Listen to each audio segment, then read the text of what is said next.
Homer Bailey. Ground ball to third. Frazier gloves. Throw to first. And Homer Bailey, for the second time in his major league career, has tossed a no-hitter. Oh, gosh. Oh, my God. Are you kidding me? Holy Moses, the second player in major league history to hit 7 home runs in the first 10 games. In the air, and the Reds win it. What a dream beginning to the career of Jay Bruce. All right, Nick.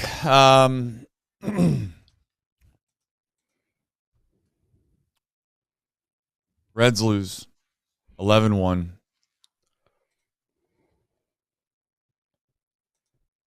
Let's just do this. Let's do the box score recap, and then let's see where it goes from there. I think that's the best angle of attack here. I would ask you how your day went, but I already somewhat know probably how it went. You know, to keep things in perspective, I just want to say that I love my family. I'm very thankful for my health.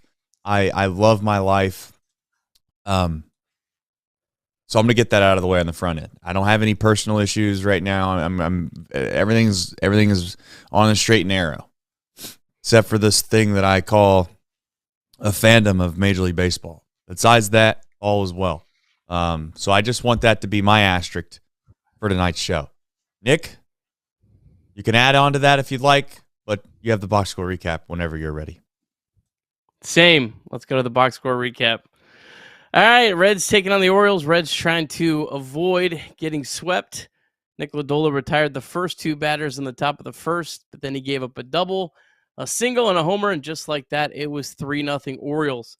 Lodolo would settle in, retired 11 of the next 12 batters, but the Orioles turned a hit-by-pitch into a fourth-inning run off Lodolo in the fifth. Brent Suter would give up 2 more runs in the sixth. Reds would end up using Alexis Diaz, just needing work in the ninth. He would get 1 out, and then Emilio Pagano came in and gave up a grand slam.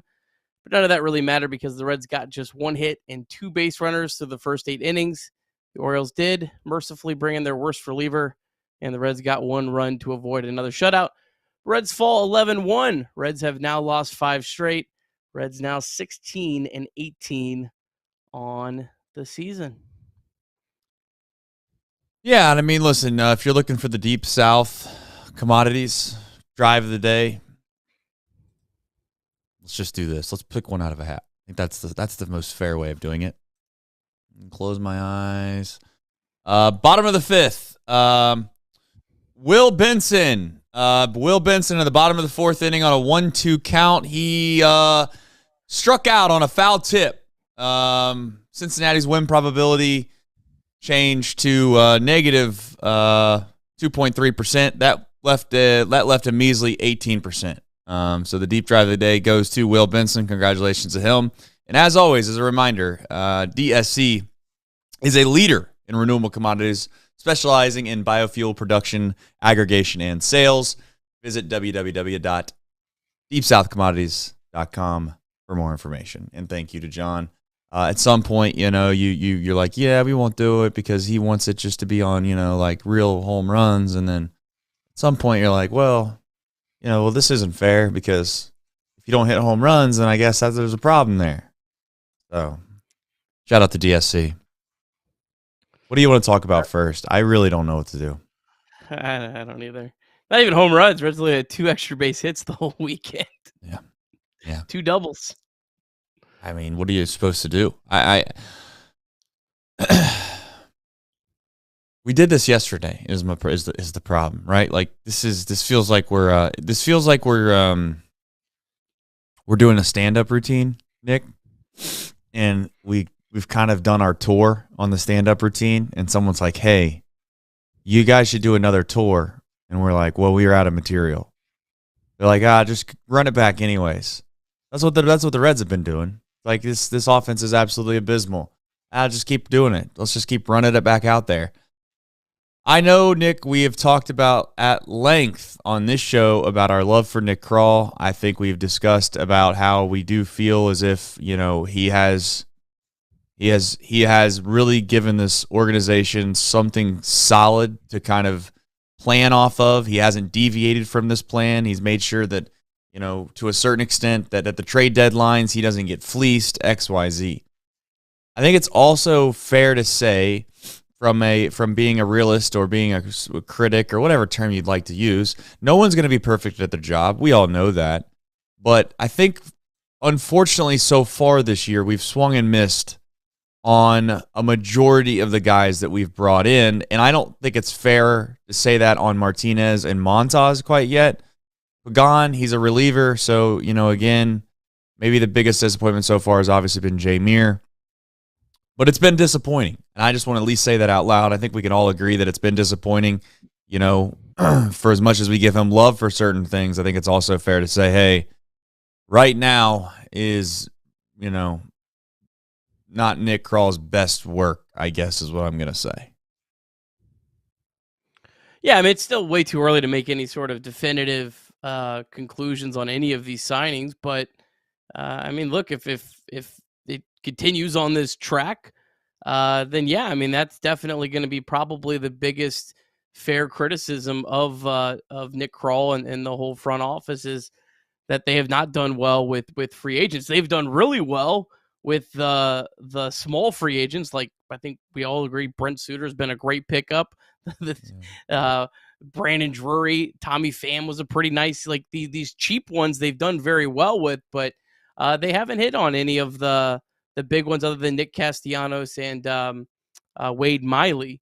So yeah, I mean, that would definitely be the biggest. I would say, honestly, probably of all the free agents, Emilio Pagan's probably the one that I'm maybe the most concerned with right now. And I know it's such a small sample, but I do think Jeimer Candelario will start hitting. But Emilio Pagan, man, he looks really, really rough out there. And again, Frankie Montas, I guess we'll see on him. Montas, I think we need to be fair though. I think most of us going into the year viewed him as a lottery ticket. I think that's right. Probably fair. So I guess if like Montas figures it out and, like Pagan doesn't, I mean, maybe that's like a wash type situation. But they definitely need some of these guys, Candelario, especially to really pick it up. And of course he was hurt just like everyone else has been every other day.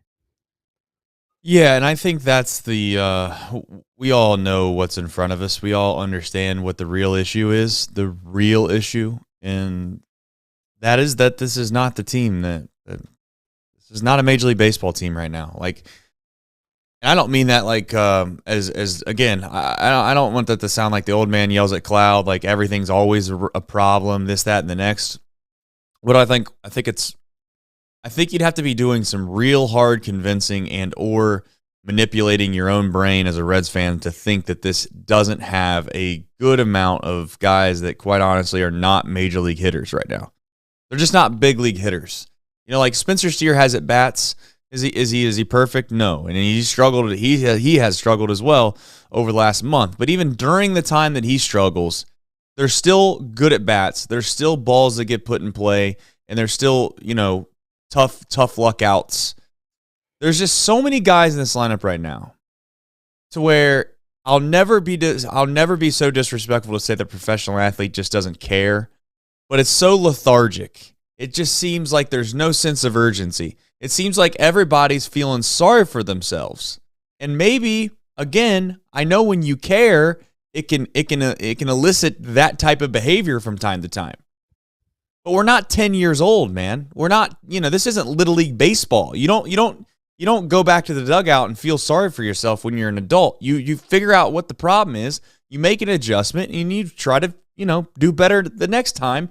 And I just don't think these guys are making all that many adjustments. It just seems like we're getting beat on the same old stuff. It'd be one thing if I seen some of these guys starting to strike out by looking too much. And I'm not pointing directly to CES and Will Benson, but I kind of am. It's like if you can't swing at strikes, it's going to be almost impossible not to be a good hitter. Like, you can't possibly be a good hitter if you're going to continue to chase these balls. CES, again, and listen, Nick, you were on this. This is where, again, like I try to give praise to an analytical community, for that want to point towards things and say, hey, this is kind of a problem. even though he's hitting 400 in Triple-A, like this is a little glaring. The big leagues obviously is a big separator from Triple-A. CES is going to have to find a way, at least a little bit, to be more competitive on pitches that are in the zone and lay off pitches that aren't. And you know, as much as we want to give Elly De La Cruz all the glory for being such what would be the right term, like such a big advancement in that area, CES has been the opposite. So, and again, I'm not out on CES, but we can sit here and complain all day, Nick, about Nick Martini, Espinal, Maley, Fairchild. We can complain all day about those guys. And you know what? There's some merit to that.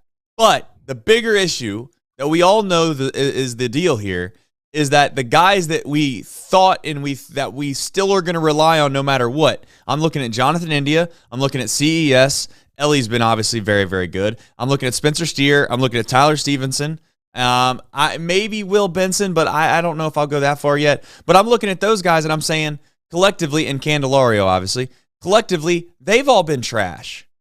So if put it this way, if they're not going to be good or they're not going to bounce back relatively soon, then it's irrelevant to talk about Nick Martini. Now, having said that, I'm not just going to be okay with sitting on my hands, Nick. And I know that there's differentiating opinions on this. I just can't sit around and do nothing. It feels distasteful at this point. It feels like you got to show some semblance of responsibility to the clubhouse. And maybe that doesn't mean nothing.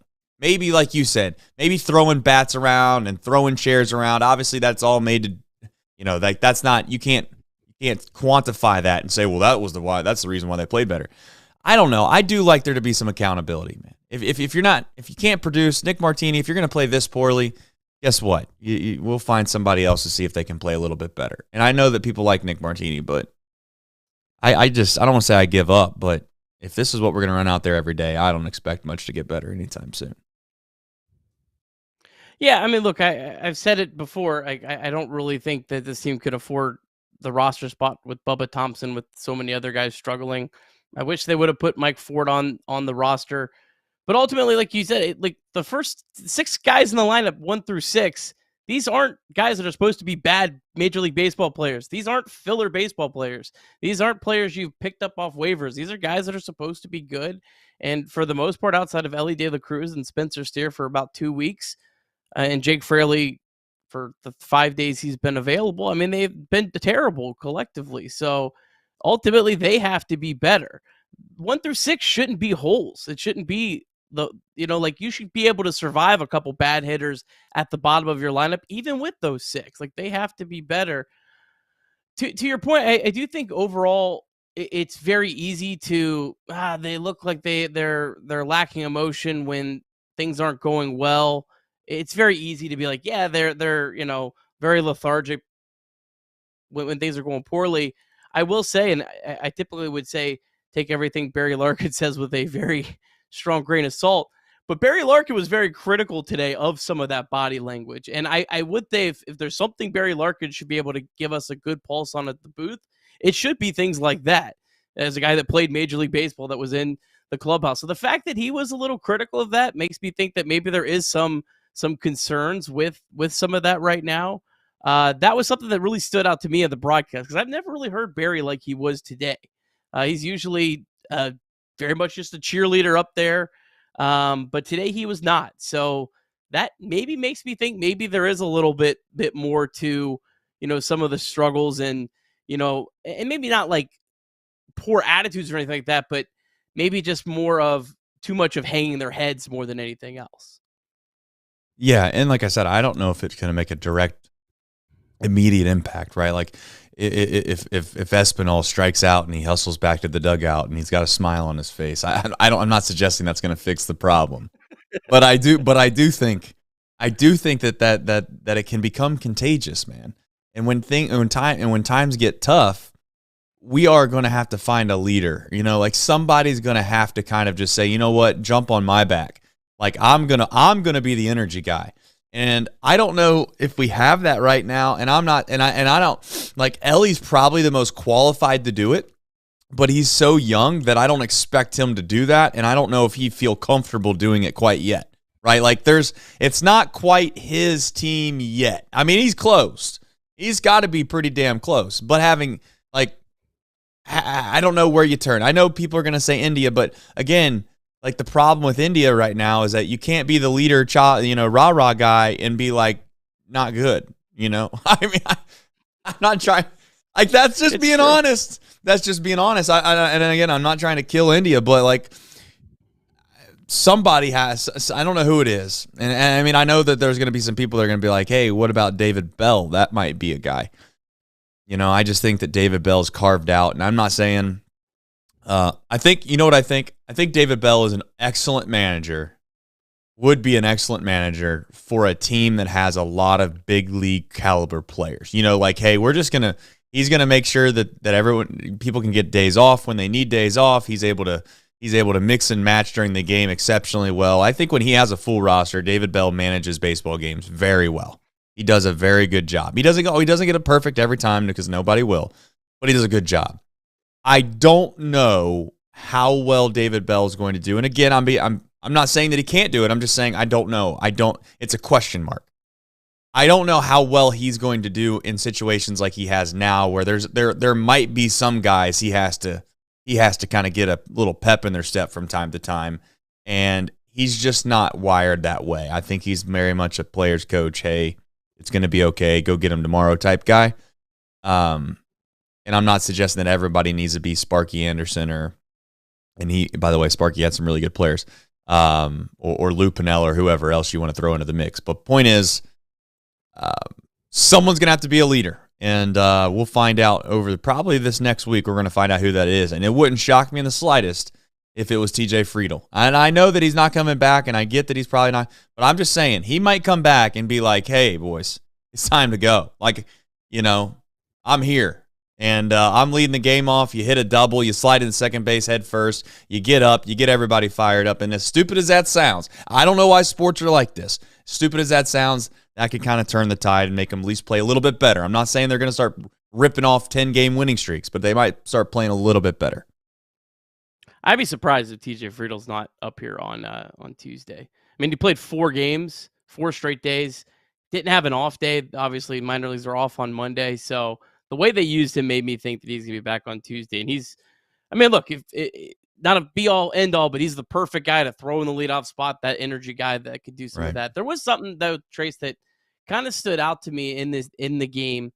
And I thought Christian Encarnacion-Strand actually swung the bat pretty well today. I saw some encouraging things out of him. Obviously, he had broke up the no-hitter in the 5th inning, or perfect game, I think it was. Perfect game. Actually, at that point.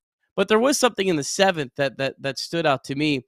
CES hit a ball really hard on a line drive right at the I think it was the left fielder, and he was frustrated going to Cowgill and like had his head kind of down, and that was kind of the spot where I what you were talking about, where I wanted like his teammates to be like, hey, like cheering for him, like, man, you had a great at bat, you had a good swing, like the process, and it didn't feel like there was that. It just felt like the head was down after that, and that was something that stood out to me. I wanted like to encourage CS, man, that's what we need out of you. We need that, and it didn't feel like there was that. So maybe there is a little bit more to the whole, energy lethargic thing than I think normally would be the case in something like this. Well, losing will beat the hell out of you. I mean, think about, we as fans obviously feel the way we feel. I mean, got to be honest with you, it was like 8:45. I was looking at the clock and I was just like, dude, what are we going to say? I mean, what do you want me to do?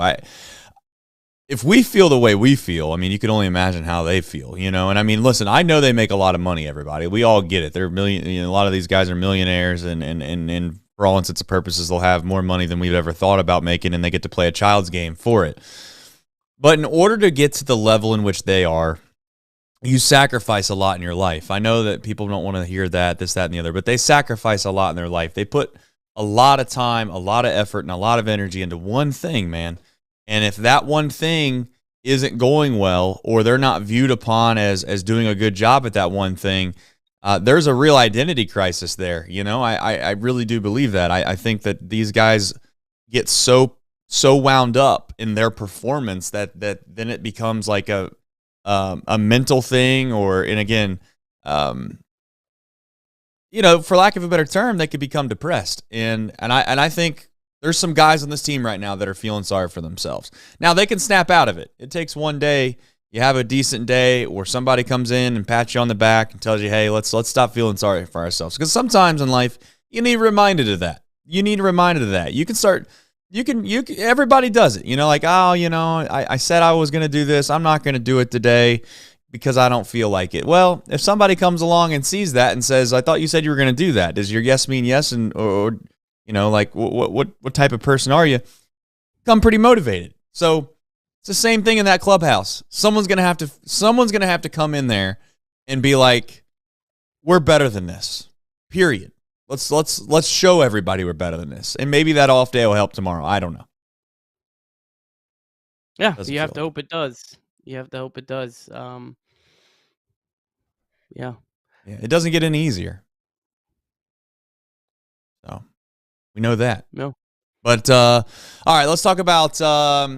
We already obviously did the deep drive of the day. I think I said game time. You laughing at me because game time is next. Game time. Listen. Game time wants us to do these ad reads, right? I'll tell you what. I'm going to do this real time. We're going to do this for game time once and for all. All right, folks. The Dayton Dragons, okay? The Dayton Dragons, they play the Loons on Tuesday, the May 14th, okay? Yeah, you could get into the ballpark for $13. $13. That's all in pricing. If you're keeping track at home, you can get a lightning deal right now. You can use the code CINCY, CINCY, and get $20 off your first purchase. The Dayton Dragons, they play at Day Air Ballpark in Dayton, Ohio. They got some pretty good players, man. They got some pretty good players. I suggest you go and watch them right now. If that's who you want to watch. You want to watch some good baseball? You go up there to a Dayton Dragons game. Use the code CINCY, CINCY. You get $20 off your first purchase. They play the Loons. The Loons. Terms Interesting. apply. Thank you, Nick. Terms apply. Yeah, we don't want to get sued.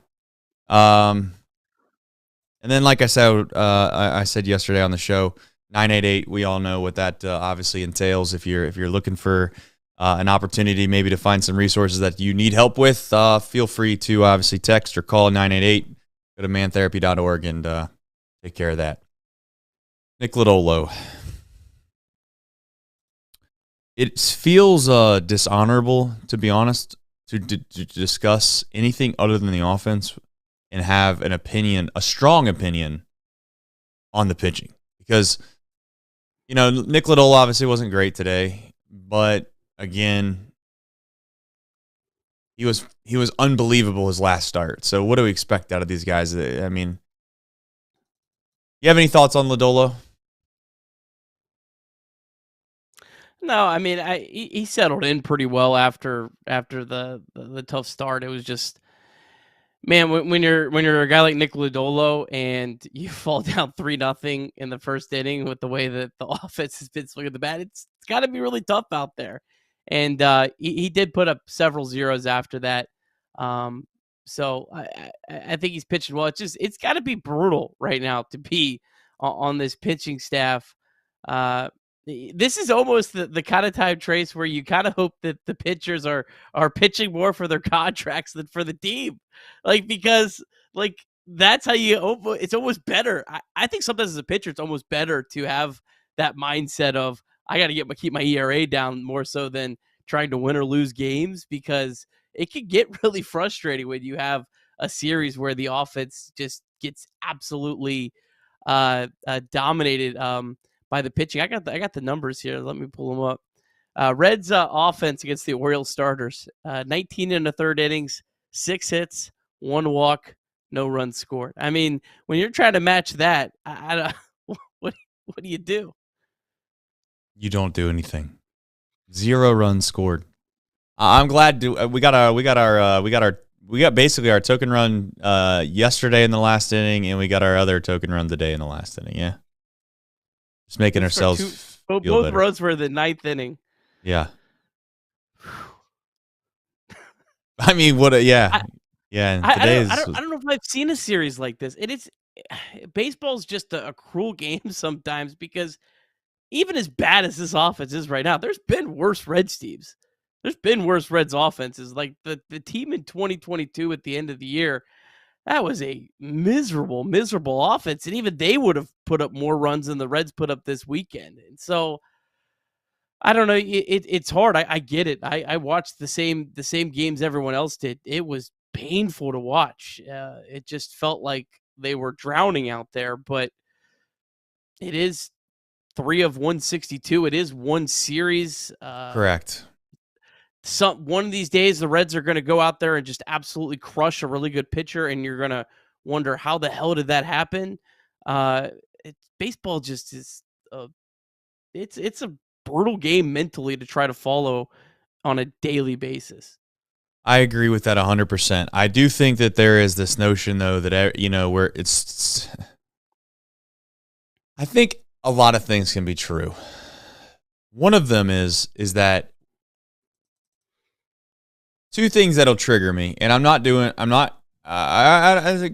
if I would consider this going off or not, but it's like, in my mind, if you're using the analogy that, oh, it's no big deal, look at what the Reds record was last year at this time. Okay, a couple things that I would ask for that is, one, do you think it's even remotely realistic to add the pieces that we added last year to this lineup this year to get this offense going in the manner in which we're hoping it's going to get going? And two, do you think that 12-game winning streak maybe just kind of fluctuated things a little more than they probably realistically were? And then the last thing would be, I'm not trying to be, I loved last season, but we didn't win anything. So we can't sit here and be like, well, last year, it all worked out. It didn't work out. Like, it was good. It was progression. I loved the season, but we can't hang our hat on the idea that it like accomplished anything. We didn't win anything. So when you stir that pot up of all those things I keep hearing, it's like, what exactly are we talking about here? Because to be very clear, I know what the Reds record was last year. But I also know, Nick, that it's unrealistic to ask this club to replicate what they did for a 2.5-week stretch last year, again, to get them even in the remote position to be in a place to where they could be competitive towards the end. So that's that.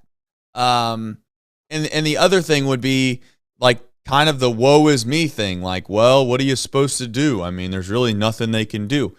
Listen, again, to be very clear, I do think that, and I'm not suggesting Nick Krall is doing that, but I think that if that is the genuine mindset of a major league front office, is woe is us, can't really do anything, look at all the injuries, then that's a loser's mentality. That's like a mentality of thinking that you can't control anything unless it goes perfect. And guess what? Very rarely does it go perfect. And to be also very clear, the last thing I'm going to say is this. This team was going to be much better than they are now, yes. But this team wasn't fully polished either. This team was still rough around the edges. This team still needed to figure out if some of these pieces that we thought were going to be good are actually good. I'm looking directly at CES. I'm not suggesting that CES is a bust, but we have to know what we're getting out of CES. We have to know what we're going to get, again, out of, I guess, Jeimer Candelario when he came over. We don't 100% know what we're going to get out of him. We got to get some productive at-bats out of him now. So, yeah, I know that McLean's gone. I know Friedl's been gone. I know Marte's been gone. I get all that. But having said all that, Nick Krall can still hopefully try to find some solution, and it can't just be woe is us. That's all I'm saying. And you know what? He might not have a whole lot of options, but he can at least try to do something. And we both agree that there's something to be done here. And maybe it wouldn't make a difference, but at least you're showing the urgency that you care. And again, you'd like to think these guys are professionals and they can play every day. But if you're, I don't know, pick a random player in the lineup, they all suck. Maybe beside Ellie De La Cruz, the only one I can think of, God's honest truth. But my point is like, if you're producing for this team right now, Spencer Steer, don't you look around sometimes and think to yourself, like, is there no one else in the world we can get, Nick, that can help us out here? I would think that you would, personally. Yeah, and I agree. Like, every game matters from opening day till the end of the year. I also try to put in perspective just individual series and how baseball can fluctuate throughout a year. Now, it's completely fair. Like, we should not expect a 12-game winning streak by any means. Probably shouldn't even expect an 8-game winning streak. But I will say, the Reds also went 10-17 in August last year. You're hoping that this year your pitching is good enough to where you're not going to have that at the end of the year. That's going to, hold you back. So while, yes, there's not going to be a 12-game winning streak, you're also hoping that you don't have that bad of a month late in the season to hopefully kind of balance that out. And the Reds are fortunate. As bad as they've played this week, they're one game out of a playoff spot right now. And the team that's holding that playoff spot is the Washington Nationals. So I get it. It sucks. The vibes are as bad as they can be right now and on May 5th, but the Reds still have everything in front of them. If some of the offensive guys can figure it out, if TJ Friedl can get back and be a contributor.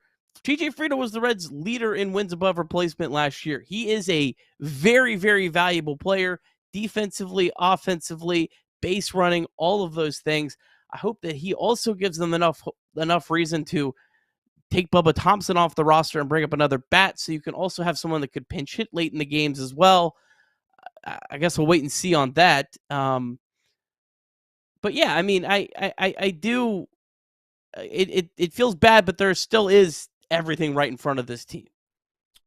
Yeah, it's still there, but the problem is just what we're looking at right now doesn't seem like it's going to allow them to be competitive. We'll find out. Reese Rogers says Friedl should bat third behind Ellie De La Cruz when he gets back. I don't agree with that, Reese. Love you, but can't agree with that. I think TJ Friedl is going to be in the leadoff spot, and that's just where he's going to be. That's where he's going to be. Michael Rolfe says, 20 for belief, men. Another day Tuesday, everybody. But tomorrow is an important day in the batting cages for the boys downtown. Love the chat. Likes equals Reds wins. Yes, likes, folks. We need some likes. Go ahead. What do you think about that? I'm curious your thoughts on that, because I really see both sides. I heard Barry Larkin say in the broadcast the team needs to be out early, I think he said something like early in the morning on Monday. Do you think like they should be spending their day doing something like that, or do you think it's more of a hey, I kind of think it's just get them out, get them away from baseball. I agree. More than anything I completely agree with that. I don't know. Is Kings Island open? I don't know. They need to go do something. Like I don't think going in and being in a cage for an hour is going to fix anything. I really don't. And I think that the main problem with this club right now is they're pressing. They don't believe that the guy behind them is going to get it done, so they feel like they got to do it all themselves. At some point, maybe they all go to Topgolf tomorrow and just, I don't know. I know it sounds stupid and everybody can make fun of me for saying it. Go bowling, do something. And you know what? If somebody gets hurt bowling, then you know what? It's par for the course. I'm not even going to be mad about it. It's just, I don't think going to the cages for an hour and a half, 2, 3, 4 hours tomorrow is going to do a damn thing. No, Nick, I don't. And I also don't want to hear about their pitching coach either, or their batting coaches being fired either. Yeah, it's not gonna do any good right now. No. Here's what I will say. And listen, there's a lot of people that this is a community, right? So there's times where I agree with some of you guys sometimes, and I disagree with some of you guys sometimes, and you guys probably agree with me and disagree with me, and that's how it goes.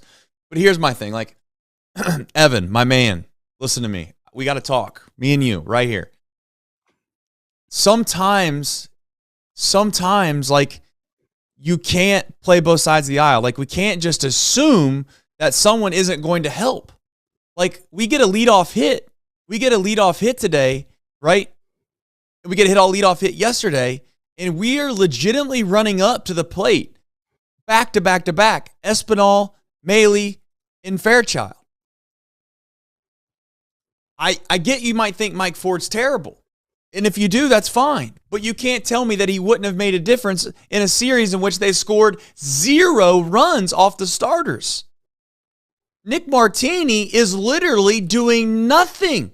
Evan, you can do I know it sounds crazy, but you can do just as good of a job as Nick Martini's been doing.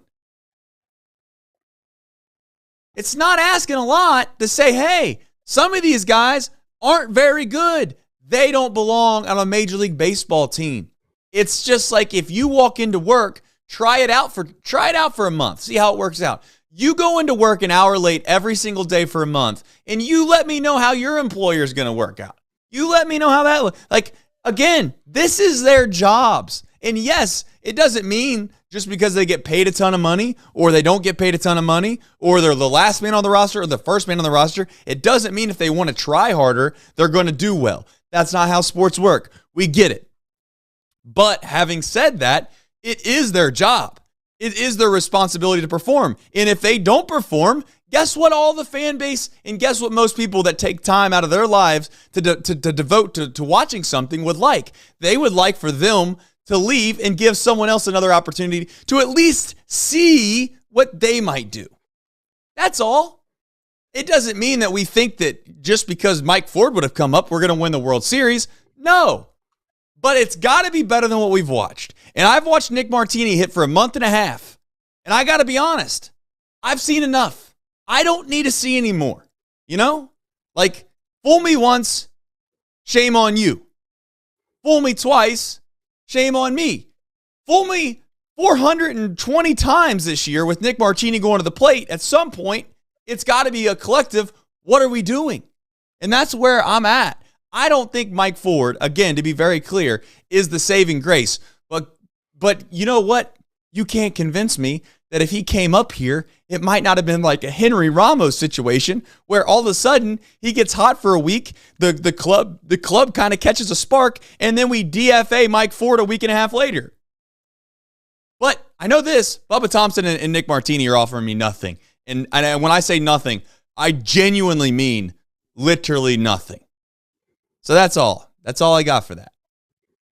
I don't even know if anyone's asking for it, but that's what we got out of it. Anything else to add before we get into Reds MILB? I think you nailed it all, sir. All right. Reds MILB, Nick. All right, let's talk some Reds minor league baseball. Good day for the Louisville Bats. They won 7-6 over St. Paul. The Bats improved to 16-17 on the season. TJ Friedl, hopefully his final rehab game, 2 for 4, double and a walk. Friedl, .333 on base percentage, 3 doubles in his 4 games with the Bats in St. Paul. A lot of competitive at-bats, which is what I like to see. Resigns, he's starting to pick it up a little bit, 2 for 4 with a walk. Connor Capel, 1 for 4, stole a base, his 6th. Everyone's favorite Reds prospect, Levon Soto, was 1 for 5. Tough day for Leon Richardson. Only made it 3 innings, gave up 4 earned runs. Alex Young, really good. Went an inning and a third, got 4 outs today. Didn't give up a run, struck out 2. Tony Santillan continued his strong season. Another scoreless inning for him. And then Casey Legumina, 2 2/3 scoreless today for the Bats. The tough season continued for the Chattanooga Lookouts. They lose 7-2 to Montgomery. Lookouts fall to 7-19 on the season. Alan Cerda, he had a home run. He's already got 2 home runs at his short time with the Lookouts this season. Good day for catching prospect Matt Nelson, 3 for 5 with a double. Tyler Callahan, 0 for 4, 2 strikeouts. Austin Hendrick, 0 for 4, 3 strikeouts. 2 former highly rated Reds prospects just continue to struggle. Zach Maxwell, a guy that has not struggled. He survived he loaded the bases, but got out of it with a double play, extended his streak of not allowing an earned run to 10 1/3 to start this season. The Dayton Dragons, they fell 8-6 to West Michigan. Dragons now 12-15 on the season. Javier Rivera, starting pitcher, he only got 1 out in this one. He have 5 earned runs. He's got a 10.29 ERA through 5 starts. Really tough start to the season for him. But the offense down in Dayton, as you would normally expect, was very good. Cam Collier, 2 for 4. Sal Stewart on base 3 times, 2 for 4 with the walk. Jay Allen, 2 for 4, also stole his 7th base. Jay Allen hitting .362, OPS over 1,100 in 16 games. Hector Rodriguez was 2 for 5. Carlos Jorge was 2 for 5, double and a stolen base, his 8th of the year. Ethan O'Donnell hit his first home run, and then Victor Acosta 1 for 5 with a double. And the Reds MILB best, the Daytona Tortugas, they won 5-0 over Palm Beach. The Tortugas have won 7 of 8, and they improved to 17-10 on the season.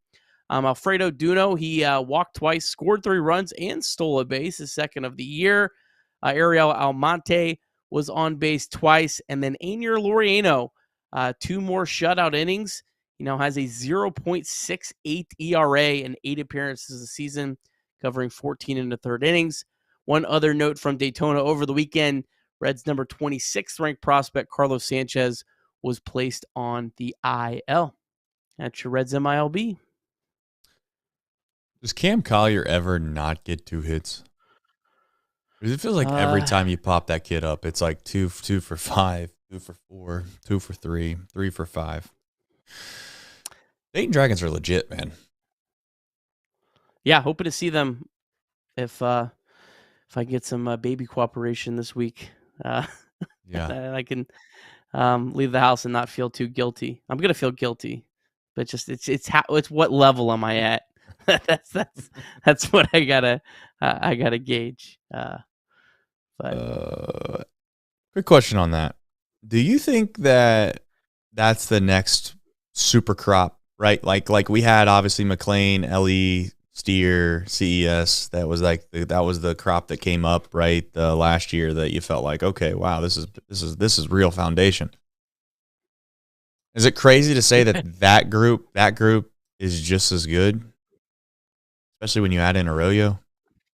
I mean, it's just Ellie De La Cruz is so different. Like It's so much higher of a ceiling than anyone else. So it's not fair to anyone else. But I mean, I think Cam Collier's a better prospect than I thought of Matt McLean and CES when they were coming up. Sal Stewart probably on that same level, if I'm being fair. Jay Allen's a wild card because he was hurt all of last year. We haven't saw a whole lot, but man, I love the way he's playing. Hector Rodriguez, not to be like anti-short guy, but he's pretty short, so it's you kind of get nervous that the higher levels he gets up, his size kind of works against him. But yeah, I mean, there's a lot of really good talent. Carlos Jorge as well. Carlos Jorge is a really, really talented prospect. He hasn't been as great so far to start this year, but yeah, I mean, they better be the next wave. And then, of course, the Reds have the number 2 pick as well. That's probably going to get either thrown into that or maybe actually start right above those guys. So, yeah, I mean, there's going to be another really good wave. I just think there's too many guys there. Some of them are going to fall off. You expect that, but there's so many good players down there right now that you expect at least a couple of them are going to become legit big leaguers. Yeah, and it looks like right now, considering the Reds are picking second, they're going to get one of 2 guys that are going to be kind of a high level prospect right from the rip. Either the Condone kid from Georgia, who's hit, I think, home runs in 7 straight games, just broke the BB Core record for most home runs in a single season in college baseball. He's probably going to go to the Guardians, and then you have the Bonanza kid. I think that's how you say his name. But anyways, I don't really follow it a ton. I just kind of know, obviously, the top 2 guys. He's out of the West. Where's he go to school at? Oregon State, maybe? Somewhere like that? I think so.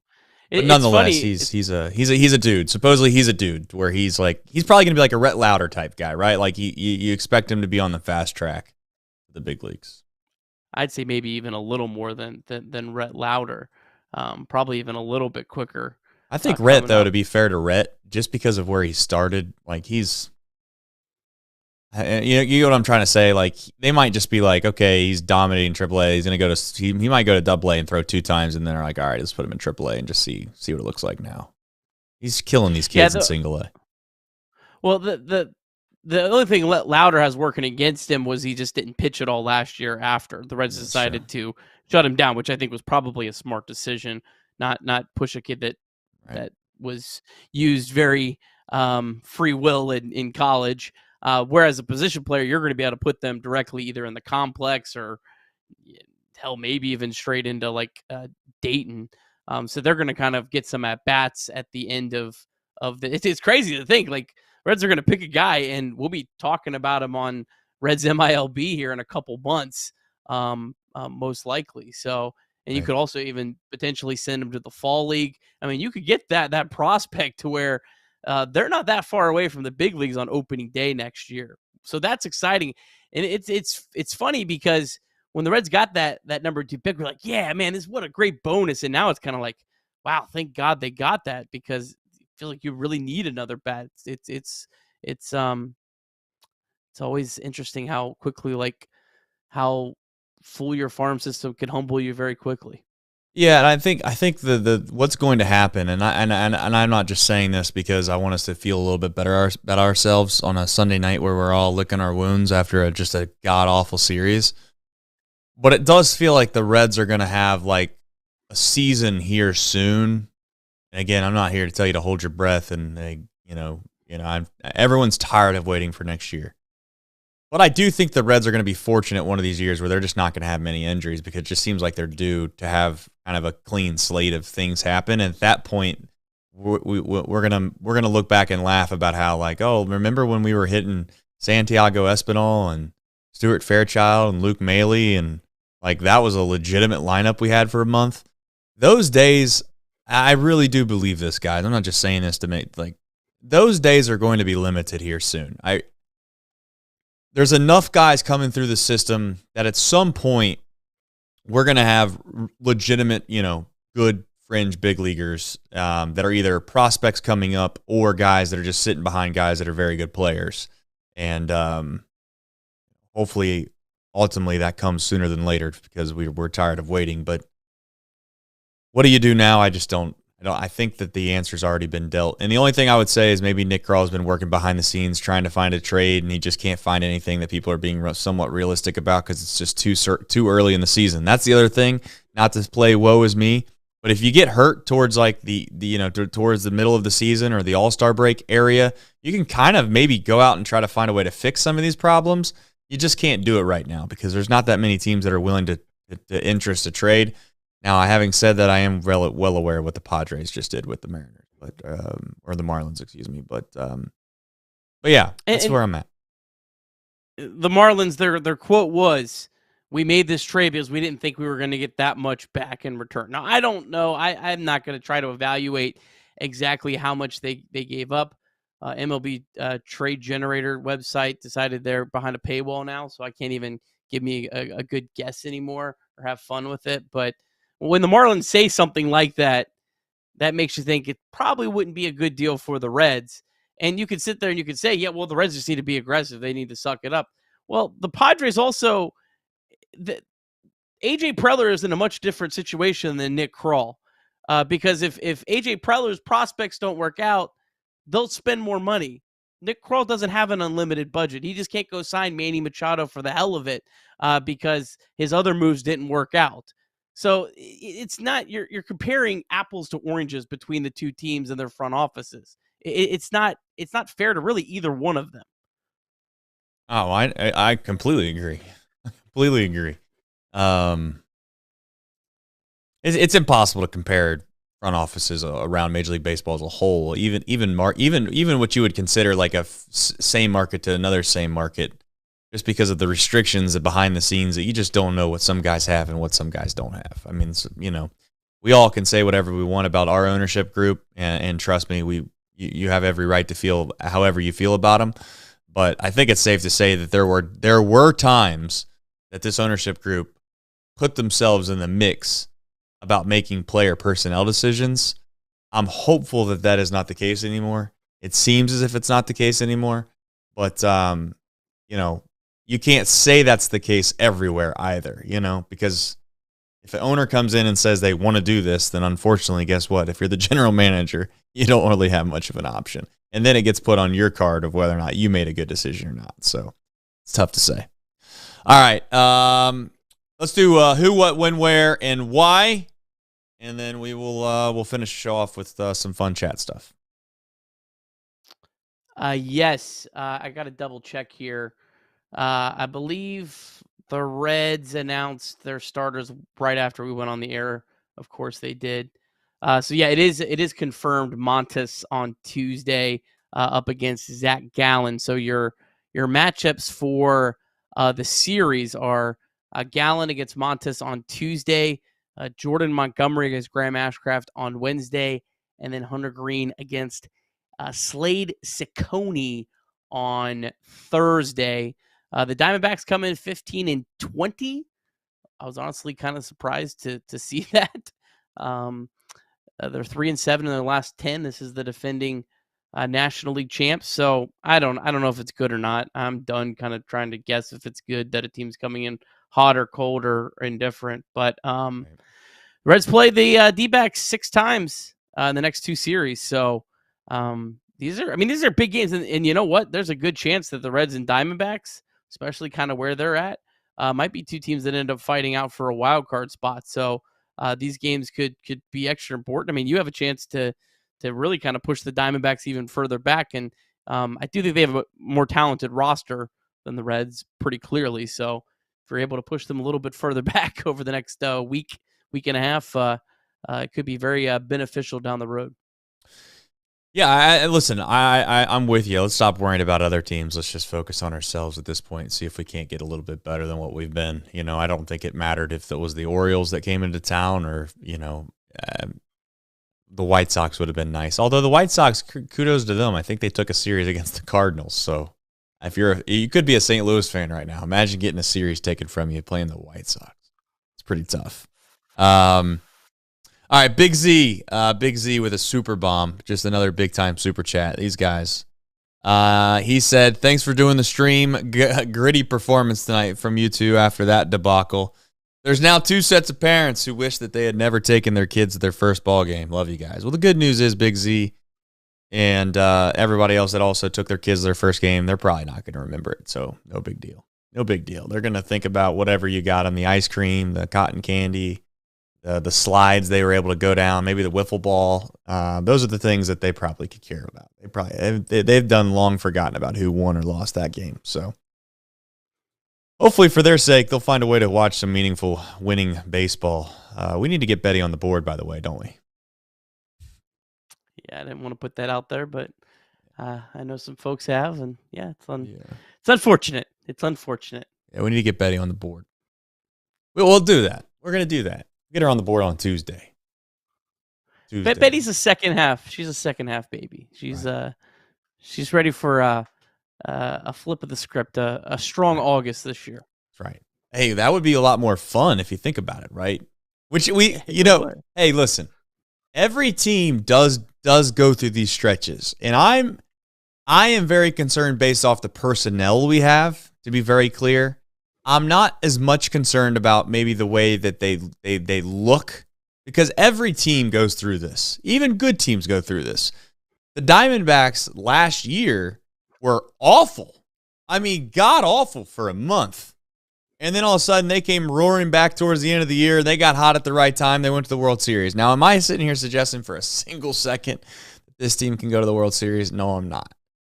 But I do hope and wish that they can just fight a little bit. Give us a chance. Give us a chance at the All-Star break. Let us get some guys back. And that's the only other scary part of this, is that we don't really get a lot of guys back. And we're getting Noelve back, but Matt McLean doesn't come back till August, and who knows what he looks like when he comes back. But yeah, who knows? We'll find out. Maybe somebody will surprise us. What would be the biggest X factor in your mind before we take off? Biggest X factor to if they start playing really well, changes it. This actually can really make a huge difference. I think it's Christian Encarnacion Strand. That's number one pick. We think it is. I don't think Noelvi Marte's ceiling offensively is that high this year. Like, I don't expect him to come back in OPS over 900. I expect him to come back, be a really good defender at third base. I expect him to have good at-bats, be a solid all-around player. But I don't expect him to be a big bat in the lineup. Christian Encarnacion Strand is the guy that I think could be the big bat in the lineup that can hit 30 home runs at Great American Ballpark. We were even talking 40 home runs at Great American Ballpark, which seems insane right now, saying it out loud. But, Yeah, he in my opinion is by far, and I don't even think it's close, is the biggest X factor in this team where his season goes. All right. I have two, and they're the same person though. It says this is an either or. Okay. Now people are gonna fall out laughing when I say one of them. It either needs to be Jonathan India, okay, or Santiago Espinal. I need one of those guys to start playing really well. I need one of them to start playing really well. I don't need them both, but I need one, and I can't have both horrific. And right now, I feel like that's what I got. And I know this is going to sound really bad. If you told me right now, from a slugging perspective, that you could get above average league, an OPS plus that's over 100 the rest of the way out of India and or Santiago, I would personally take Santiago. Like if you guaranteed it for me. One, because I do think India has a chance to bounce back because he's shown me that he's much more competent than what he's looked lately. But again, Espinal can field a little bit, and I really would like a good defensive second baseman. I really would. Good defensive second baseman and a guy that can also play third base for you if the guy needs a day off. Can even play shortstop. Ellie hasn't even had a day off this year. Isn't that kind of crazy? Like the guys can't. I mean, and that's really remarkable for him that he's played this well without a day off too. Because I'm sure David Bell is not like that, but David Bell's also kind of like, I'm not running out of lineup without you right now. Right. So yeah, I mean Espinal, man, he even puts up a 90 like OPS plus. I think that's a solid player for this team, and that would be great for this team. We need something, folks. We need something. We'll be back better than ever, of course, on Tuesday. There's really nothing that we haven't said that we can't discuss any farther. We're doing our best. We're fighting. We're scratching. We're clawing. But the truth is I want to leave you with something. Sweet Tart Mini Chews. These are excellent candies. Now you got to like them really sweet and very tarty. But these are legit. And if everything goes really, really sideways over the next few weeks, then what we'll end up doing is we'll just start reviewing candies, ice creams, and we'll find a way to make it entertaining and fun. Because I think I almost ate a whole pint of ice cream after I watched this offensive display these last few days. And I just want to remind everybody, we appreciate you. Go subscribe to the podcast, like us, give us a review if you can. Not the Reds a review, but us a review. And most importantly, go Reds. We'll see you back here better than ever on Tuesday. See ya.